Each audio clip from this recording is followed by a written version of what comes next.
محمد رسول الله. الحمد لله رب العالمين، والصلاة والسلام على خاتم الأنبياء والمرسلين، قائد الغر المحجلين، إمام الأنبياء والسيد المرسلين، ورحمة الله للعالمين، سيدنا محمد وعلى آله وصحبه أجمعين. أعوذ بالله من الشيطان الرجيم. وإلى السماء كيف رفعت سبحانك لا علم لنا إلا ما علمتنا إنك أنت العليم الحكيم.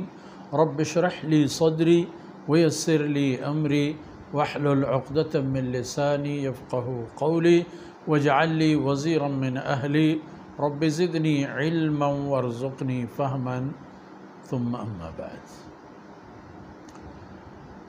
گرامی قدر حاضرین، ناظرین، بھائیوں، بہنوں اور بچوں، قرآن کریم رہبر و رہنما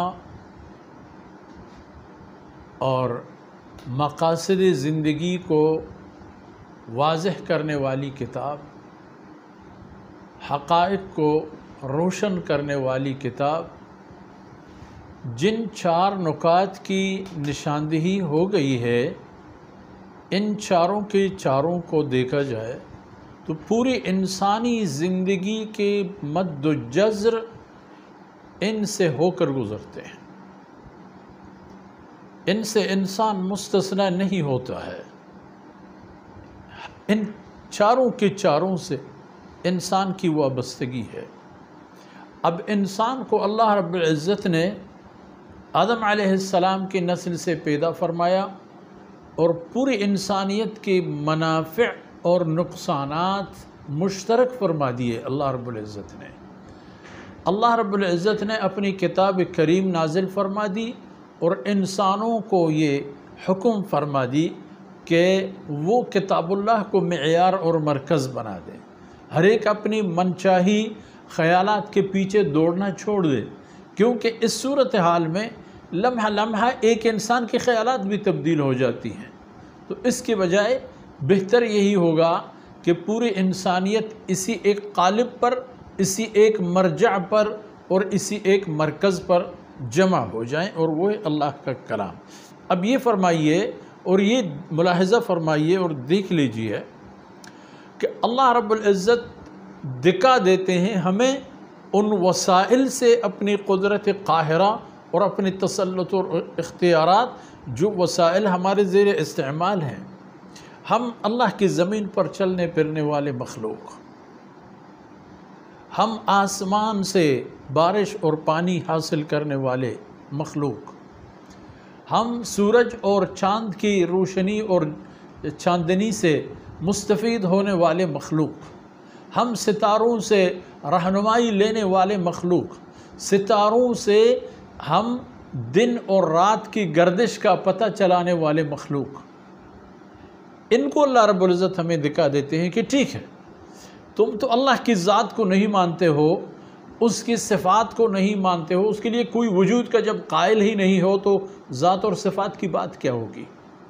یاد رکھیے، ٹھیک ہے اللہ رب العزت کی وجود آپ کی سمجھ میں نہیں آتا، لیکن یہ دیکھ لینا، افلا ينظرون الى الابل كيف خلقت.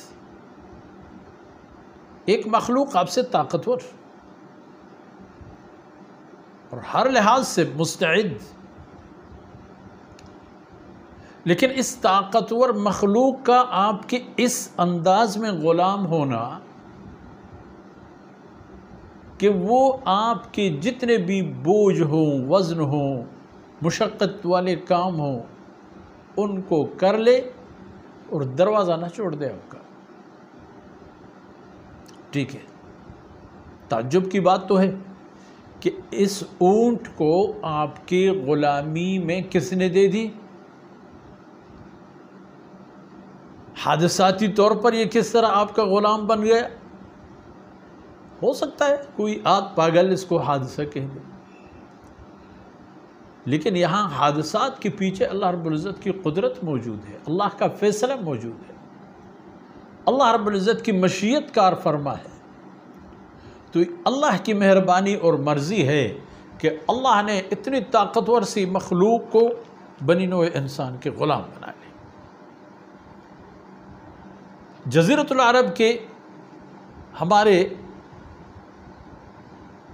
باشندے حضرات، وہاں کے مکین، جن کے ماحول میں جناب رسول اللہ صلی اللہ علیہ وسلم کی بعثت ہوئی، ان کو تو اس حیوان سے ایک خاص قسم کا انس اور تعارف تھا، اور بہت وجوہات ہو سکتے تھے اس کے، لیکن اہم ترین وجہ یہ تھا کہ یہ قوم دراصل تجارت پیشہ قوم تھی، قریش۔ ان لوگوں نے اپنے لیے شیڈول بنا لیا تھا، ان کے سفر کا ایک مرکز اور ایک مقصد ہوتا تھا ملک شام، اور ایک مرکز ان کا ہوتا تھا یمن۔ شدید گرمیوں کے موسم میں وہ شام کی طرف چلے جاتے تھے تجارت کے لیے، کیونکہ شام میں گرمی کم ہوتی تھی۔ گرمیوں میں مرغوب قسم کا ایک فضا اور موسم ہوتا تھا شام کا، گرمیوں میں وہ شام کو چلے جاتے تھے، وہاں سے اپنی ضروریات زندگی یا جو چیز مارکیٹ میں بک جاتی وہ اٹھا کے لے آتے، اور یہاں سے جو دستیاب ہوتے تھے اپنے ساتھ لے جاتے تھے۔ پورے گرمیوں میں ترتیب ہی ہوتی تھی، اور سردیوں میں ان کی عادت یہ ہوا کرتی تھی کہ وہ یمن کا رخ کرتے تھے، کیونکہ موسم کے اعتبار سے اگر دیکھا جائے یمن گرم سیریز علاقہ ہے، یمن میں حرارت زیادہ ہوتی ہے، اس لیے رحلت الشتاء والصیف یہ قریش کے لیے مقدر کر دیا گیا۔ گرمیوں میں سرد علاقوں میں چلے جاتے تھے اور سردیوں میں گرم علاقوں میں۔ تو اللہ رب العزت کی ذات نے ان کے لیے اس اونٹ کو کارآمد اور ذریعہ بنا لیا تھا۔ ہزاروں کے اونٹ 15-20 آدمیوں کے ہاتھ میں لے جاؤ، اپنا کام کرو، پھر واپس لے آؤ۔ پورے وادی کے درے اور نالے اونٹوں سے پٹے لگ رہے ہوتے، کیونکہ یہی حیوان ان کی سب سے زیادہ ضرورت پورا کر لیا کرتی تھی۔ یہ دیکھ لو،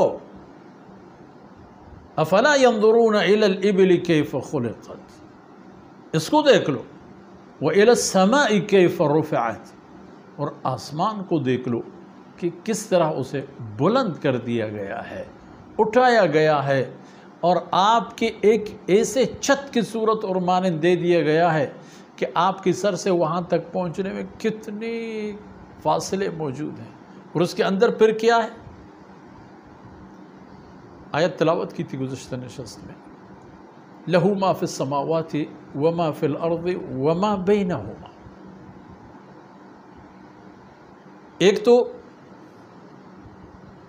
آسمان، ساتوں آسمان، وَمَا فِي الْأَرْضِ، اور پورے زمین، وَمَا بَيْنَهُمَا، اور جتنا کچھ اور جو کچھ زمین اور آسمان کے بیچ اور درمیان میں موجود ہے، لہو، یہ سب اللہ کے لیے خاص ہیں، یہ اللہ کے مال ہیں۔ تو اے بنی آدم، سوچ لو کہ یہ تمہارے لیے کوئی قابل عمل، مفید اور ممکن کام ہے کہ اللہ رب العزت کی ذات اور قدرت کا انکار کرتے ہوئے اپنے آپ کو تباہی سے بھی بچا سکو؟ کیا یہ ممکنات میں سے ہے؟ جبکہ اللہ رب العزت کی قدرت، اللہ رب العزت کے اختیارات اور معاملات ایسے ہیں کہ اس کی مشیت ہی چلتی۔ تو میرے عزیز بھائیوں، بہنوں اور بچوں، ان 4 نکات کو زندگی کا مقصد اور محور بنا دیں۔ تاکہ زندگی کے لیے جو تیاری کی ضرورت پڑتی ہے اس سے ہم محروم نہ ہو جائیں۔ آج کی نشست یہیں پر ختم ہو جاتا ہے۔ انشاءاللہ العزیز اگلے محافل میں ان باتوں کو مزید وضاحت کے ساتھ آپ کی خدمت میں پیش کرنے کی سعادت حاصل کریں گے۔ وصلی اللہ علی نبینا محمد وعلی آلہ وصحبہ اجمعین۔